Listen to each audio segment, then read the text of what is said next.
بسم اللہ الرحمن الرحیم۔ امید کرتا ہوں تمام دوست خیریت سے ہوں گے۔ جی آج کی ویڈیو میں ہم یہ ایک سبارو کا ڈبہ ہے ایوری، اس میں فیول پریشر کا جو ہے نا پرابلم آ رہی تھی، اس کے متعلق آپ کے ساتھ انفارمیشن شیئر کروں گا۔ اگر آپ کے ساتھ بھی یہ اس طرح کا مسئلہ آ رہا ہے تو آپ بھی اسے سالو کر سکتے ہیں اس طرح۔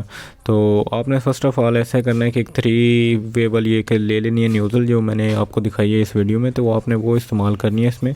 تو وہ آپ نے جہاں سے اس کا انجیکٹروں کو جا رہے ہے اس کی سپلائی، تو وہاں اس میں کٹ لگا کے درمیانے میں سے آپ نے لگا لینی ہے یہ والی گیج اپنے پریشر کی۔ تو پھر آپ نے اس کا فیول پریشر چیک کرنا ہے اسے 2-3 کلومیٹر چلا کر۔ اس میں پرابلم یہ تھی کہ جب یہ گاڑی گرم ہو رہی تھی تو تب یہ ریس چھوڑ جاتی تھی، RPM بالکل ڈاؤن ہو جاتے تھے، گاڑی بالکل پک بالکل تھی نہیں۔ دیکھیں اب یہ سوئی نیچے جا رہی ہے، ریس تو زیادہ دیر ہے لیکن یہ سوئی نیچے جا رہی ہے، پریشر ڈاؤن ہو رہا ہے۔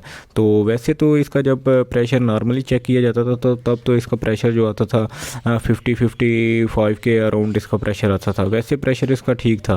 لیکن جب گاڑی چلتی تھی گرم ہوتی تھی تو پھر یہ ریس چھوڑ جاتی تھی۔ تو یہ اس کا مسئلہ آ رہا تھا اس کے پمپ کا۔ تو اکثر ایسے مسائل آ جاتے ہیں کہ ویسے چیک کریں تو کوئی مسئلہ نہیں آ رہا تھا، وائرنگ کا کمپیوٹر کا سب اوکے تھا، لیکن یہ اس میں مسئلہ آ رہا تھا۔ اگر آپ کے ساتھ بھی اس طرح کا مسئلہ آ رہا تھا، آپ بھی اس طرح آپ سالو کر سکتے ہیں ایزیلی چیک کر کے۔ تو امید کرتا ہوں آپ کی ویڈیو میں آپ نے کچھ نہ کچھ سیکھا ہوگا۔ اگر سیکھا ہے تو چینل کو سبسکرائب کریں اور ویڈیو دوستوں کے ساتھ بھی شیئر کریں۔ انشاءاللہ آنے والی ویڈیو میں اور بھی انفارمیشن آپ کے لیے لے کر آؤں گا۔ اپنا خیال رکھیں، اپنے دوستوں کا خیال رکھیں۔ اللہ حافظ۔